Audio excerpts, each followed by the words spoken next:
आपण आहे ना काळ्या घेवड्याची आमटी करणार आहोत. तर आहे ना पहिली हे अर्धा किलो नाही का काळा घेवडा होता, त्याचे बी काढले ते सोलून.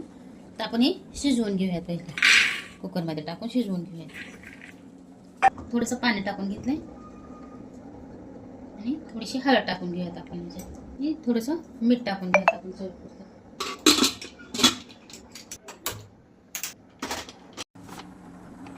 आपण बनवणार आहे जेवणाला.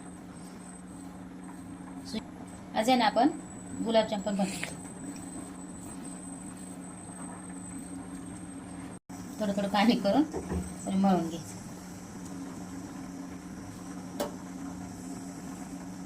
दुधात पण मळू शकतो पीठ. आयतं पीठ आहे, आपण काय बनवलेलं नाही घरी.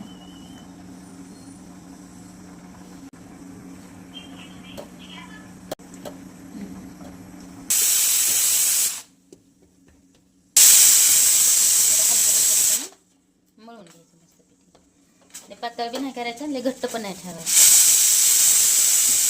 दुधात पण मळू शकतो आपण, पाण्यात पण मळू शकतो. हे ना आपण आता 15 ते 20 मिनिटं असंच ठेवूयात आपण ह्याला चांगलं मुरायला. थोडंसं आहे ना 1-2 चमचे कारळा घेतलेला आहे मी. ह्याची पण चटणी होती, चटणी पण खूप छान लागते ह्याची. ऐकर ना मग कारळ्याची चटणी. ठीक आहे, करू आपण 1 दिवसाची पण चटणी. त्याला कसं ओळखायचं, हे आपण टाकताना आहे ना एकदम काळं काळं असतं, नंतर आहे ना ह्याचा कलर असा फिकट होतो. म्हणजे जास्त पण नाही भाजू द्यायचं, कारण मग करपट चव लागते आणि भाजी खूप छान लागते. मस्त भाजून घ्यायचं. आता आहे ना आपण एक वाटी शेंगदाणे घेतलेले, ते पण भाजून घेणार आहेत आपण. शेंगदाणे काढून घ्यायचे, त्याची सालं काढून घ्या.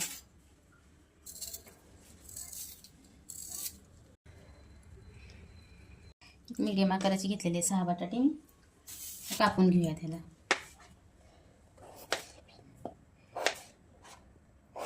बटाटे पण असे 4-4 तुकड्यामध्ये कापायचे,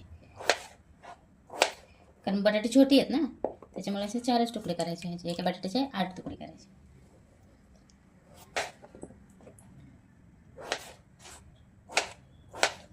ते थोडं मोठं होतं ना.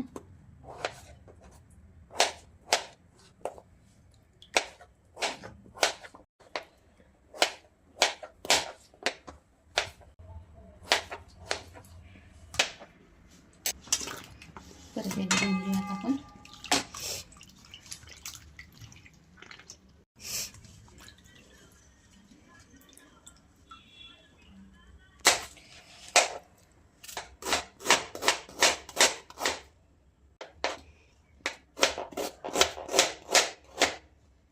ठेवून दिला बाजूला.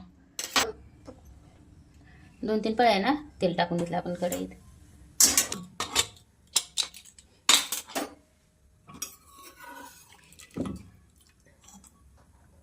मस्त मऊ झाले, कवळं होतं ना, पटकन शिजले. 3 शिट्ट्या घेतल्या, 3 शिट्ट्या मस्त मऊ शिजले नाही का. मोहरी टाकून घेऊया, तसेच जिरं टाकून घेऊया आपण. त्याचं तळलं ना चांगलं लाल कलर झाला आपण कांदा टाकून घेणार आहे.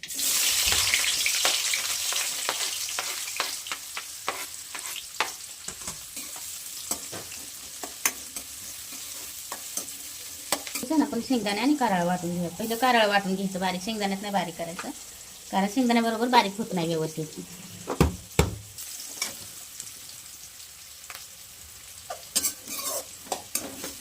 त्याने 1 चमचा हळद टाकूयात आपण, 1 चमचा मसाला टाकूया. बटाटा टाकून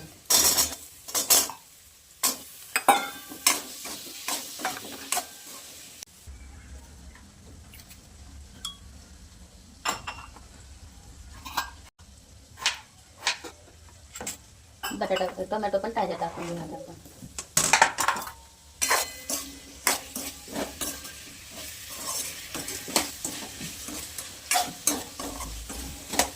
ना 5 मिनिटं चांगलं वापरून घेऊया त्या बटाट्याला, कारण घेवडा आपला मस्त शिजलाय ना, दोन्ही इक्वली शिजलं पाहिजे. ह्याच्यात आहे ना शेंगदाणे भाजून घेतलेले,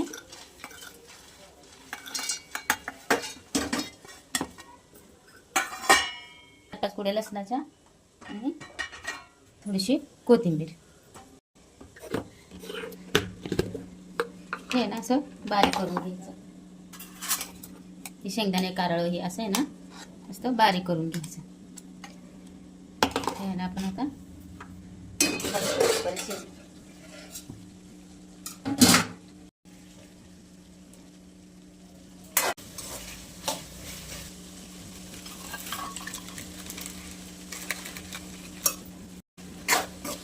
आपण हे पाणी नाही टाकून द्यायचं, कारण ते काळा घेवडा होता ना म्हणून काळं पाणी निघलेलं त्याचं.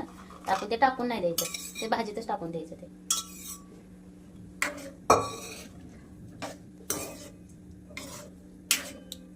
ते ना आपण याच्यात टाकून देऊया. आता एवढी कसं आपल्याला जेवढी भाजी पाहिजे तेवढी आपण टाकायचं पाणी ह्याच्यात. आता ह्याच्यात पाणी टाकणार आहे मी थोडंसं, कारण हे शिजायला पाणी लागेल ना बटाटा. मी त्याच्या शिजताना पण टाकलेलं आहे आणि बटाटा परताना पण बटाट्यात पण टाकलेलं आहे, त्याच्यामुळे मी काय मीठ आता टाकत नाही त्याच्यात. एकदा मस्त मऊ करून घ्यायचं. किती चिकट वाटत होतं ना. हो मस्त घट्ट झालं. उशीर ठेवला ना ह्याला 10 ते 15 मिनिटं ठेवीत असतात त्यांना. भाजी करायची आपल्या काळ्या घेवड्याची नाही का. टोमॅटो पण मोठा मोठाच टाकलाय मुद्दामच मी, छान वाटतं त्याला भाजी टोमॅटो टाकायला. गुलाबजाम करून घेऊयात आपण, गोळे गोळे करून घेऊया त्याचे.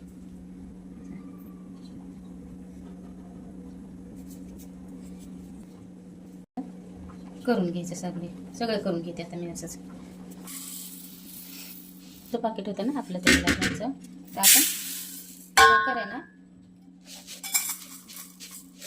म्हणजे पाव किलोच्या थोडीशी वर टाकणार आहोत साखर. त्यात काय करायचं आहे ना, भिजन एवढंच आपण ही साखर भिजन नाही एवढंच पाणी टाकून घेणार आहोत आपण. एवढंच नाही का. आपण आहे ना पाक करून घेऊयात गुलाबजामसाठी.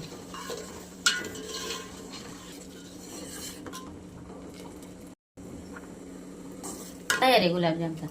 आपल्याला काही नाही का 1 तारी 2 तारी असा काही पाक नसतो नाही का बनवायचा.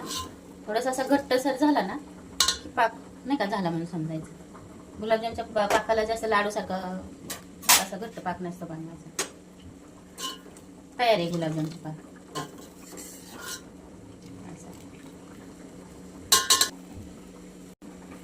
असा बघायचा. जर चिकट चिकट झाला ना पाक असा की समजायचं गुलाबजामचा पाक झाला तयार म्हणून. आता याला आपण गॅस बंद करून ठेवूया. गॅस बंद करूयात आपण आणि पण गुलाबजाम तळूसरी झाकून ठेवूयात. असं गरम झालंय आपलं आता मस्त.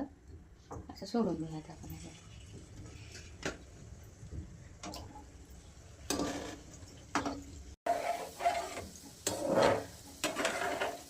ना कधी पण बारीक गॅसवरच नाही का तळून घ्यायचे. गरम तेल झालं खूप म्हणजे मोठ्या गॅसवर तळले ना तर वरूनच करपतात, टाकून कच्चे राहतात ते. मस्त फुगल्या, मोठ्याचे मोठे फुगले मस्त. याचा आकार बघा केवढा. हे केवढा आहे आणि ते केवढा आहे.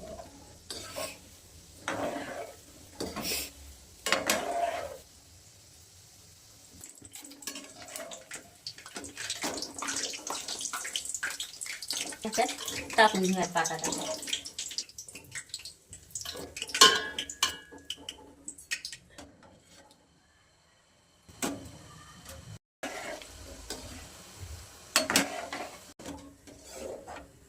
आपल्या ना गुलाबजाम करून तयार झालेत. मी ह्याच्यात काढून घेतल्यात बाउलमध्ये नाही का.